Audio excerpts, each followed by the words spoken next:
Greetings viewers, Eric the Car Guy here, back again with another repair video for you. Behind me I have a 2006 Honda Odyssey Touring. It's really fancy. And the other day my friend calls me up and he says he's stuck in a parking lot and it won't move. He called AAA, AAA came out, gave a couple of taps onto the starter and it started right up. Well, since then it's been starting fine, but my friend's confidence in his vehicle starting is not necessarily there, so he has asked me to replace the starter. So I thought I'd walk you through the step-by-step process of swapping out a starter on this 2006 Honda Odyssey. It has a 3.5 liter J-Series V6 engine in it. It's fairly typical as far as this J-Series where this starter is located, so if you have a J-Series V6, this video will probably help you quite a bit in replacing the starter should you find yourself in a place where you need to replace it. Now, as far as diagnosis of a starter, I've actually done another video on this. It's pretty thorough and in-depth, and I think a pretty good video. I'll post a link to that down in the description so that if you suspect that you have a starter issue, you can go through the diagnostic process and find out for sure if you do. But in this video, we're just going to do a straightforward R&R. So why don't we pop the hood and get started on this 2006 Honda Odyssey. Oh, and for those of you wondering, it has about 94,000 miles on it if I'm not mistaken. I think that's about right. So it's less than 100, it's more than 90, less than 95. We'll call it 94. I'll see you over at the van. Now before we get in too deep with this job, you need to know one thing. You're going to need to remove the battery. When you remove the battery on late model Honda vehicles and it has a stock radio in it, you're going to need the radio code. Anytime you remove power from the radio, it automatically goes into an anti-theft mode, and in order to get the radio to work again, you need to input a code. The same is true for the navigation system, so you'll need those two codes before you get started. If you don't have those codes, maybe you can use a battery saver or something like that, but whenever you're working with a starter and you're working with the big battery cables, especially the big positive cable, you really want to disconnect the battery completely. And also that also goes for like a battery saver or something like that, because if that's hooked up, you could potentially cause an issue. You might get lucky, you might be fine, but the best way to ensure that you have what you need is to find this, and it's usually located maybe somewhere in the glove box, maybe in the owner's manual. They also take the same stickers that they put onto this anti-theft radio card, and sometimes you'll find them inside the glove box, sometimes you'll find them located up under the hood, sometimes you won't find them at all because maybe the vehicle's been in a collision, the hood is missing, or the hood is missing any of the underhood stickers, that kind of thing, or somebody never put the stickers out there. If you don't have the codes for the navigation system or the radio, there are ways to get those codes, but you may need to go so far as to remove the navigation system and the radio in order to get the serial numbers off of them to call up the dealership so that you can give them those numbers so that they can give you your radio codes. In 2005, Honda decided to hide the hood release.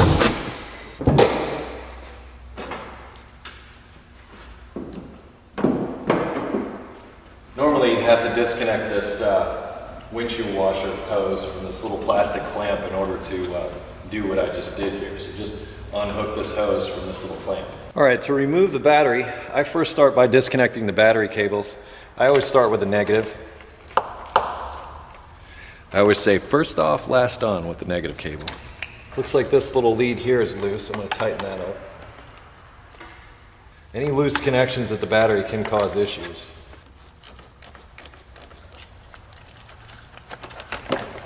And there's our hold down bracket, which has two 10mm fasteners on the outside here. Once you get these bolts loose enough, you can actually unhook them from the side of the battery. I'll show you. Just take these little J bolts, as they're called, and just slip them out once you've got them loose enough. You don't need to take the nut off all the way, and you can just unhook them. You should be able to do the same thing in the front here, but it looks like in the process of loosening it, it already came out. But normally this one would be hooked up in the front here into this hole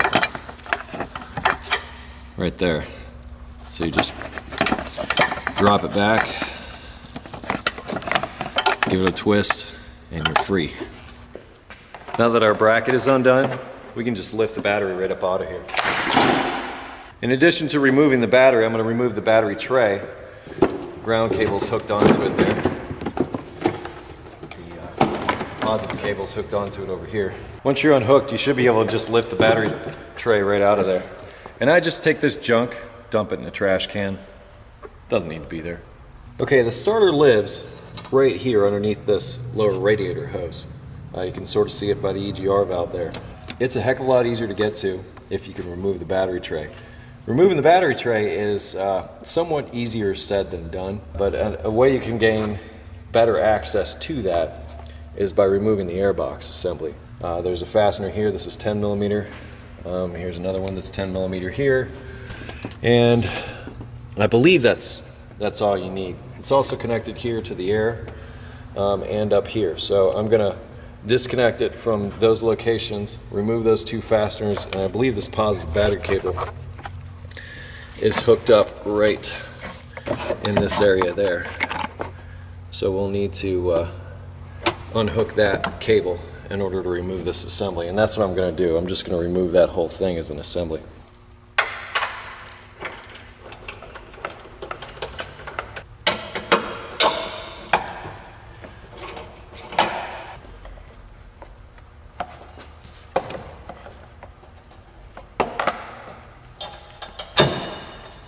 I'm going to use these angle pliers to pinch the part of the connection that goes to the positive battery cable.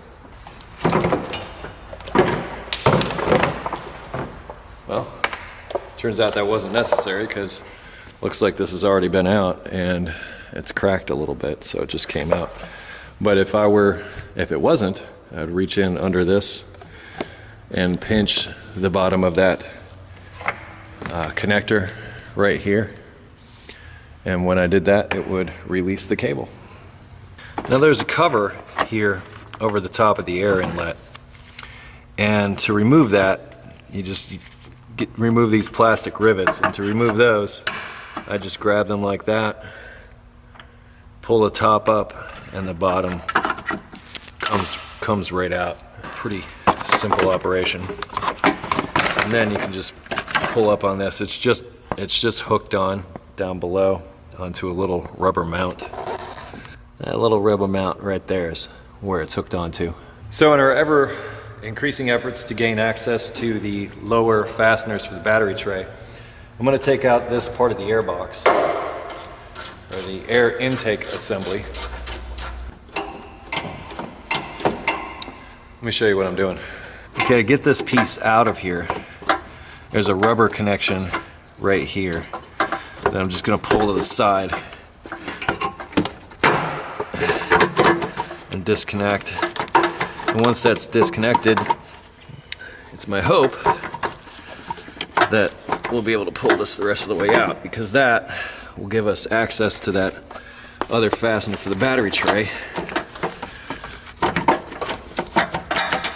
I wonder, I'm just going to bend this tab back a little bit, if that's going to give me just enough, and it did. This will easily bend back when we're all done, but you know, it's metal, it'll come back. And that is our prize right down there. So right here is the other fastener for the battery tray that we're trying to get to in order to get this thing out of here. That down there is a 12 millimeter. There are 4 fasteners total. There's that one that you see there. There is this one that we see here, this one back here, and lastly we have that one right down there. Before I go there, however, I'm going to remove this 10 millimeter fastener right here because it holds these cables onto the battery tray. It's a lot easier just to remove this fastener than it is to try and unhook those cables.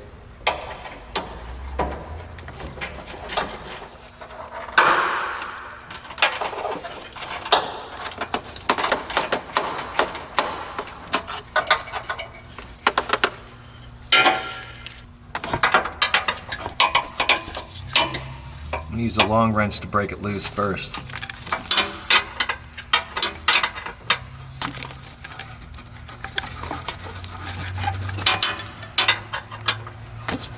Sometimes these are slotted and you don't have to take them all the way out.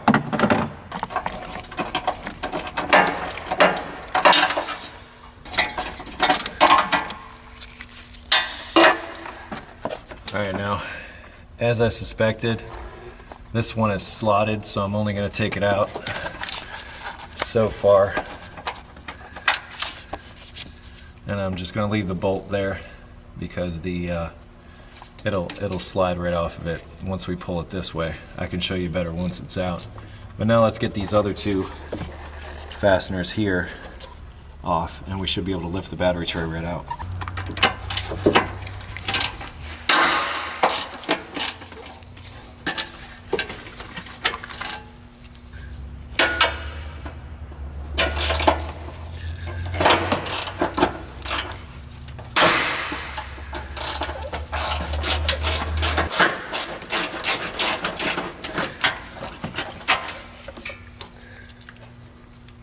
At this point, the battery tray should just slide back from there and pretty much lift right out. You may notice a couple of connections. There's a wire there that we need to unhook, and we'll be able to get it the rest of the way out.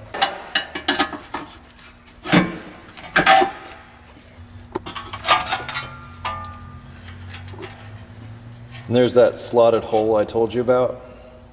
So you just pull it away so you don't have to remove that fastener all the way. You do need to remove that one, but not the rearward one. Now I can see our prize, which is right here. There's the location of the starter. It's very easy to get to now. You don't even have to lift the vehicle up to access it. Now on some of the older Odysseys, in order to get this battery tray out, you may not have the same access to these fasteners down underneath that I had here on this one. For those, come in through the wheel well up underneath here, and you can easily access it that way. So you may have to remove the wheel, but if anything, you can just lift up this side of the vehicle, lower the splash shield, and you should have access to those lower fasteners. You can remove the starter without removing the battery tray, but you can see how much easier it is with it out of the way. It's just right here. I mean, to me, I'd rather do it this way than try to fight around a battery tray. All right, this battery cable is held onto a bracket right below here. And in order to remove it, you can just push back on this tab and then you pull back on the whole thing. It doesn't come off right away. Try to push it back on and then see if you can pull it back. Sometimes they get a little rusty. There we go. And then there's the solenoid wire, which really just disconnects like this. It just pulls out. It's just a little spade connector. And if you peel back this boot, there should be a 12mm fastener right here that connects the big cable, as we'll call it, to the starter. That comes off simply enough.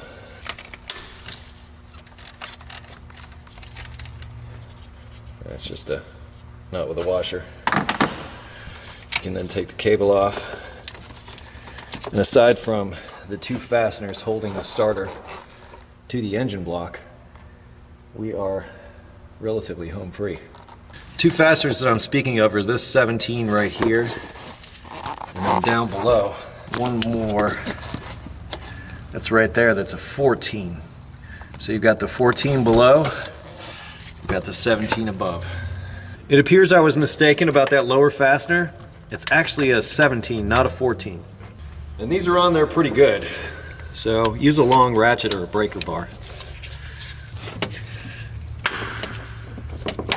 And push with an open hand. This way you avoid smashing your knuckles.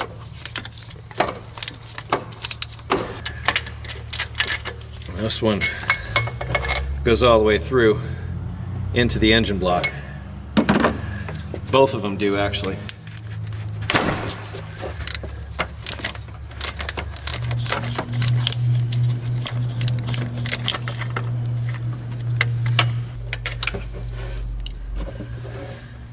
Fastener is much shorter than the lower one. Once they're both removed, you can just lift the starter right on up out of here. A good habit to get into before you go to install parts like this is just to lay the two parts next to one another and just see if they're the same or similar, particularly with starters and things like that, because there may be more than one application. Everything looks good. Both starters look the same. So I'm just going to install it and we will move on with our lives. It'll be fun. Installation is really just the reverse of removal. The thing with starters is you want to make sure that everything gets lined up. You may even consider putting a little oil on these threads before installing them to try and ensure that they thread in smoothly. You only need a little bit. And it's going in easier already, just with a little bit of oil on the threads. I'm also going to start my lower fastener. It's not going to get run down yet. Now, as it is with installing any part, you want to make sure that it's fitted properly. If not, you could bind it up and cause other problems. So take the time, install it right. In this case, I'm going to start with the upper one because the starter sort of hangs on that upper fastener. The bottom one will go in a lot easier if the top one is secure. I'm not going to tighten it down all the way just yet. I'm going to get my lower fastener a good way in before I do.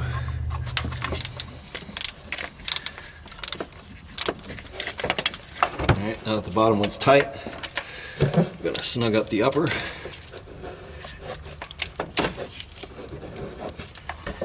Make sure it's not loose, so we can start restoring our electrical connections now. Remember this bracket? You may find it easier to reconnect that first.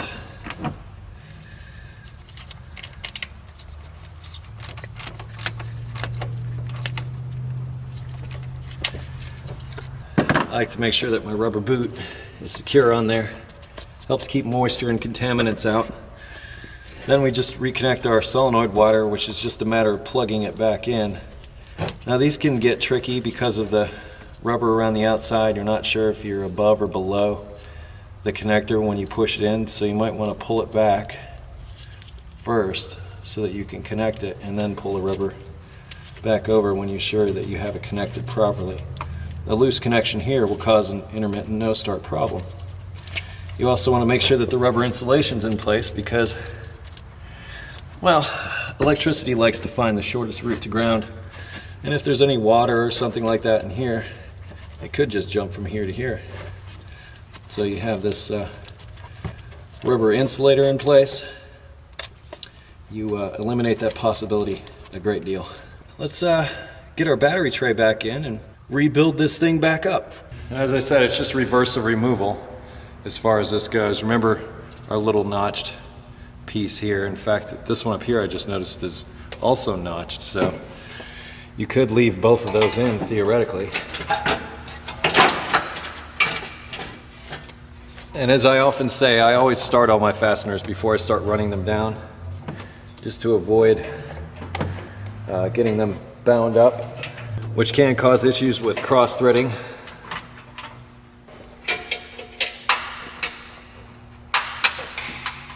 I'm going to run the lower fasteners in first, since they're a little more difficult, particularly this back one. I used this setup last time. This is a 12mm universal swivel on the end of an extension. Going to come in from over here. That way I got a little more swing on the ratchet.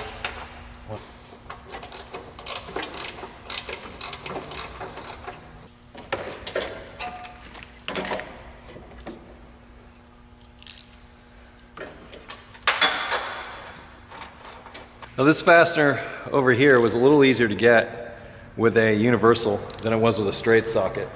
That air filter thing is, or air duct is in the way. The universal socket helps get around that. Now I'm going to put in that lower airbox piece, and before I try to slip it down in there, I'm going to coat this outer piece here with a little bit of silicone spray. This is just open to the air. There's a cover that goes over the top of it, but this one here actually has to go into a hose. So I'll just, there's a lot of silicone coming out there, but I'll just coat that a little bit. That'll make it slide into the rubber a little bit easier. And remember, we bent this tab down so we could sneak this down in here.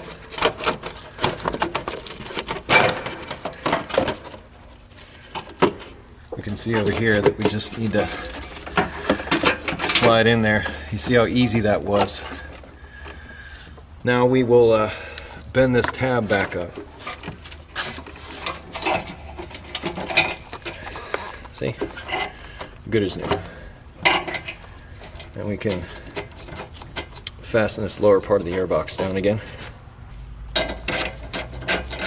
As long as we've got the 10mm in our hands, might as well reattach our cables here. Some of you might remember this wire that was clipped in back here. Now we have the cover over this air inlet. Remember, we had this little piece that slid down onto the rubber thing underneath. I shouldn't call it a thing, let's call it a rubber mount. Then we have our, let's remove the ground cable out of the way, our two connections here, which to reinstall these you just install them and then push the top back in.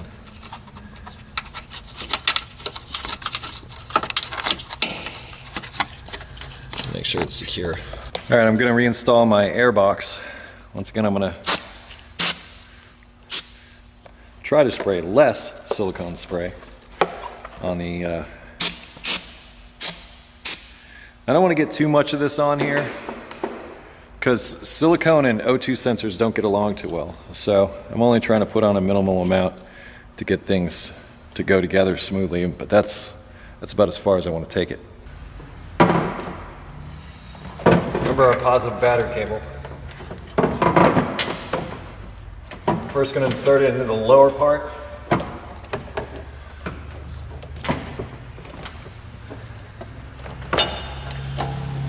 And then the upper.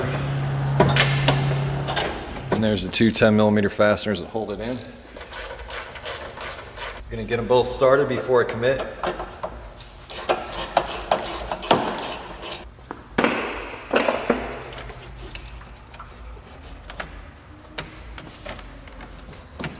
We can just drop the battery tray in place. I'm gonna hook that positive cable back there and the negative cable hooks into the front part here.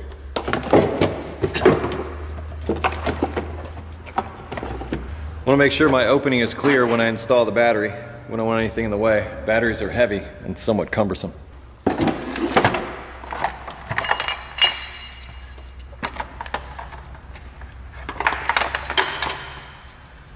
Alright, before I install the battery cables, I'm just going to clean these terminals up real quick. Anytime I've got a battery out like this for service, I always like to do that. It makes for a nice clean connection. Good battery connections are paramount to the operation of the electrical system and the battery. In fact, if this terminal is dirty or corroded in such a way, it can actually cause enough resistance to cause a no-start condition, very similar to what, say, a bad starter would have. So to eliminate that possibility, I go back in and clean the terminals whenever I install battery cables.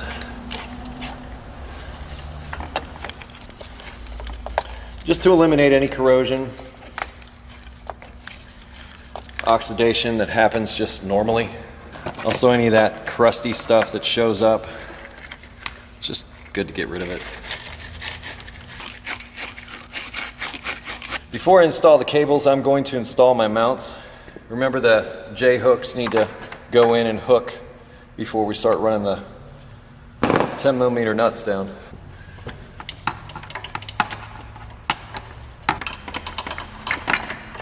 And in order to keep those things hooked, I just pull up on the bracket like this until it gets snug. This help keeps those hooks in place so they don't spin right out of the hole that you just put them in.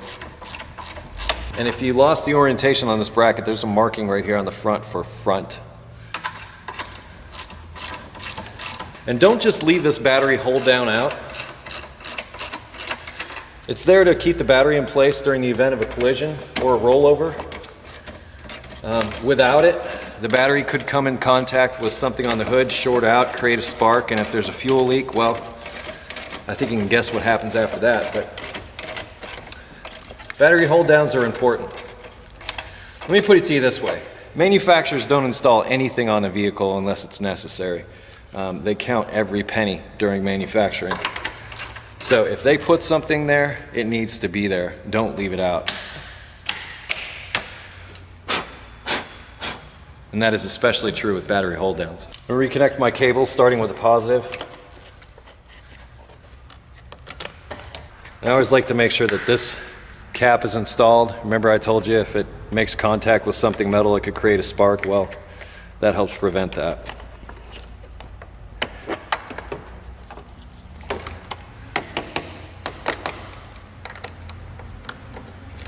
I don't like to spray anything on the battery terminals. When these came from the factory, Honda used to put a little dab of grease on top of just the positive cable. They didn't really worry about the negative so much. And that helped keep the oxygen out, helped keep oxidation down. But really, the type of batteries that Honda was using for original equipment actually didn't really have a problem with corroding battery terminals. Those sprays and things that you can put on there, I've seen issues with this, and this is why I don't use them anymore. What I've seen is sometimes that will seep down in between the battery terminal and the cable connection, and when it does, it pretty much does the same thing that corrosion would and prevents a good electrical connection. So I stopped using those insulators because if they seep down in between here, they can basically cut off the electrical flow, electric current. So I don't use those anymore. I used to put a little dab of grease on, but lately I've just been doing nothing and just installing the cables clean, leaving them clean, and whenever I do a service, I go back and clean the cables if necessary. Now it is time for, as they say, the moment of truth.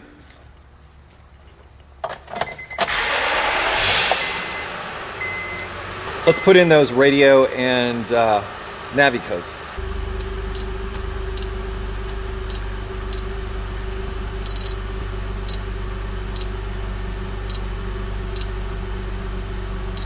That's not good. Let's try the radio.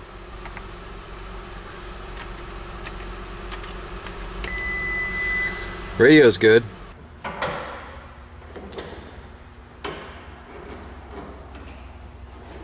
It's not that bad.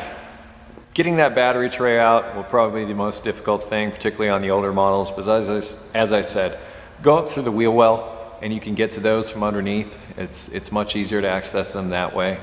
This one, it just so happens you can get to the ones from the top. The fasteners in the back of that battery tray are not, well, I should say the battery tray is designed in such a way to where it's slotted so that all you have to do is loosen those fasteners in order to pull that battery tray out. Might save you a little bit of time. Other than that, pretty straightforward operation. Link in the description to the diagnosis video of if you suspect you have a starter problem and you want to know for sure. Biggest pain in the butt on this is those darn radio and Navi codes. As you saw, radio code went in great.